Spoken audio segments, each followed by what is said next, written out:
Oh, say, can you, New Zealand, by the dawn's early New Zealand, what so proudly we Zealand, at the twilight's last Zealand.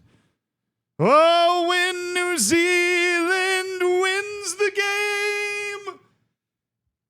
I think you get the idea. I mean, the remix goes pretty hard. But yes, I am proud of my second country. See, here at Zealandism, we root for a lot of things. We root for running, physical fitness, chocolate turtles, the U.S. national team, but just the national team in New Zealand.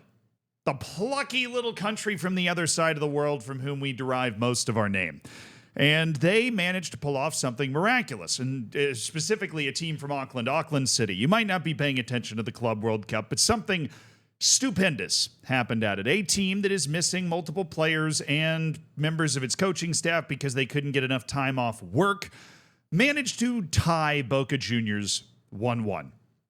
It is, especially considering they lost their first two matches by a grand total of 16 goals. It's an average of 2 8-0 losses will get you there.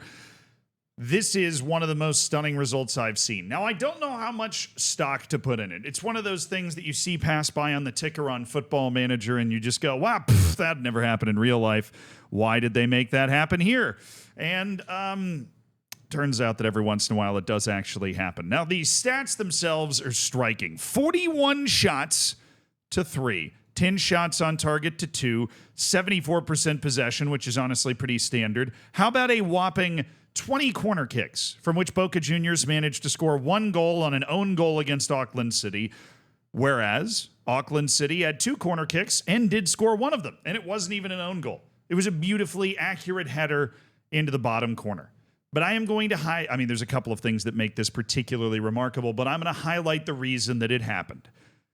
Boca Juniors' XG for the entire match was 2.38. Now, I'm going to break out the calculator, right?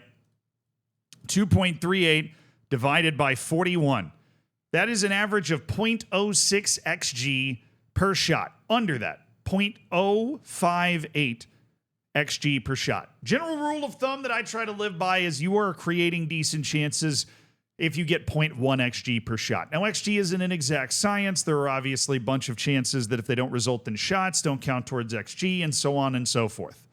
But that is the one thing you can point to from this game that shows how you managed to lose to a team of semi-professionals from New Zealand, from the New Zealand League. There are better teams in New Zealand than Auckland. Wellington Phoenix play in the A-League, but they aren't able to play in the Oceania Champions League. Auckland City wins the Oceania Champions League. I mean, they're not even the best team in their country. I mean, maybe if they play this well, they would be. Because even though Boca Juniors wasn't creating great chances, you still had to have something miraculous happen. You had to have a team that showed up on the world stage as a curiosity and got beat 10-0, which is hard to live through.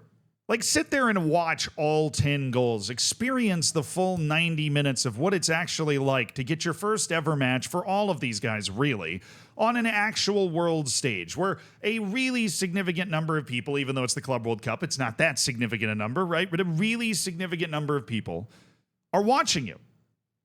Friends, family, loved ones, some girl you just matched with on Tinder, right? They're all watching, and you lose 10-0.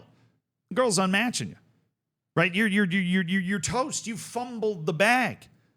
And then they go out and they lose 6-0 in the second match against Benfica, and you're sitting there thinking, why the hell did I even take all of my vacation days from work to come to this damn tournament to play? Somehow out of that environment, they were able to rally the troops and go out there and play a game that was good enough that if Boca Juniors didn't play well, they would actually not only take a goal, but take a point.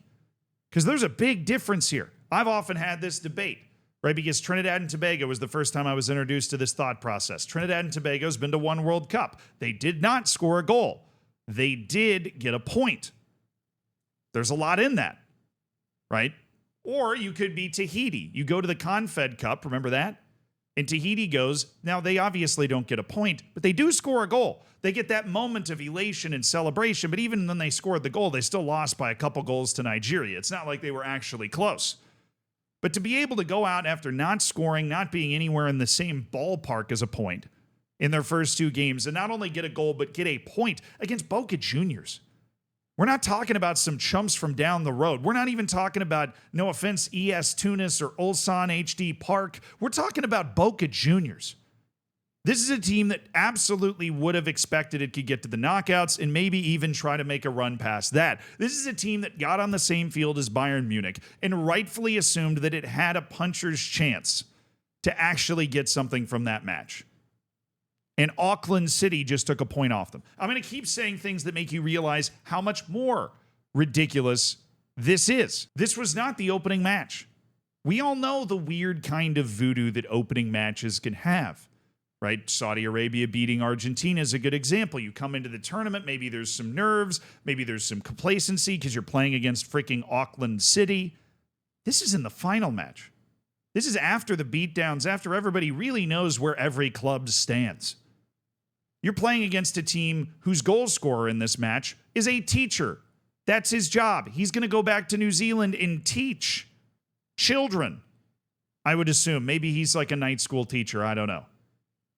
Boca Juniors went into this. This is what blows my mind the most, right? Here's obviously the celebration of the teacher who's right here celebrating the goal. Boca Juniors went into this game needing a win. The only way Boca Juniors makes it to the next round is with a win. They need a win and a Benfica loss. And they need to win against Auckland City by like 5 goals. Of course, everybody else's goal difference is padded by the fact that they blew this team out. There's urgency in that. I mean, there's real urgency. There's desperation.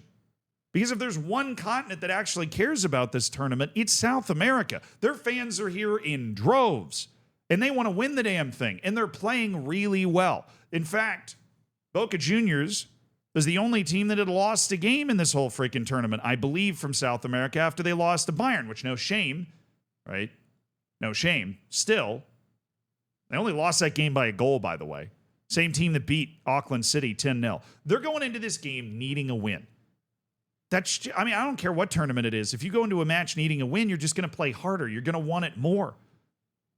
It boggles the mind. It boggles my mind how a Boca Juniors team with that kind of fire under its ass, with that kind of motivation, with the kind of fan dominance in the stands.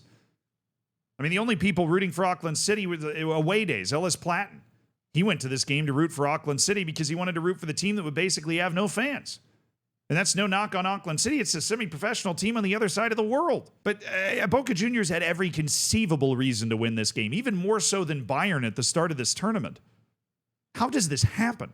And that's the same reaction that you're getting, by the way. I love where this is coming from, right? This is coming from the New Zealand Herald, and it details reactions, Argentine media reactions to the draw. Now, I'm obviously not subscribing to the New Zealand Herald, but it was labeled an embarrassment. Right? An embarrassment. That's what this is.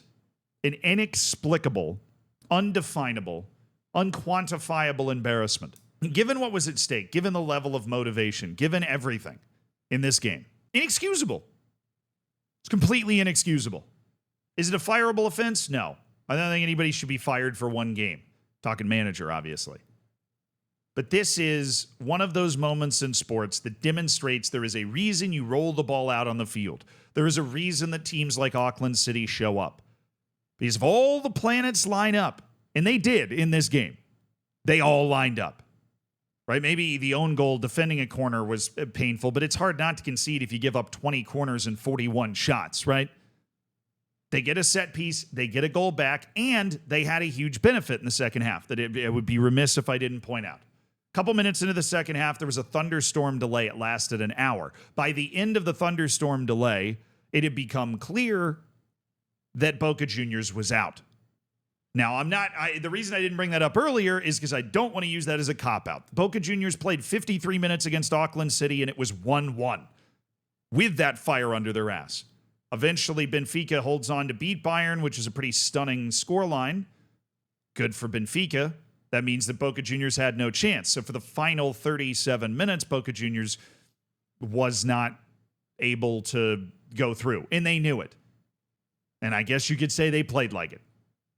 But at that point, you're just playing not to be embarrassed. You went into the game trying to win by 6 or 7 goals, but now you're in a 1-1 level draw with semi-pros. So I think there's like a new fire under your ass, especially with the number of fans there, that you want to leave the Club World Cup with a win. You don't want to be the team that hands these guys a loss. They rightfully should be skewered by the Argentine media, and they will be. Because even though this is the Club World Cup, this is a result that I am going to remember for a very long time. It's a result that you can point at and use as an example. For, hey, they're a team that managed to qualify for this tournament. They're a team that at least knows how to beat a bunch of other athletic adults, which Auckland City, they do. They are the best club in their continent as it's defined by FIFA. Of course, with teams like Wellington Phoenix not being eligible. They did go out and beat all those teams. And as good as you might think you are, right, those teams are probably better than you and me. And they went out there and they put together their perfect game, and they got a 1-1 result against freaking Boca Juniors at the Club World Cup. It's beautiful. Amazing. Horrifying for Boca. I cannot, now that I've gone through it and laid it out again, I cannot believe they lost this game. But they didn't.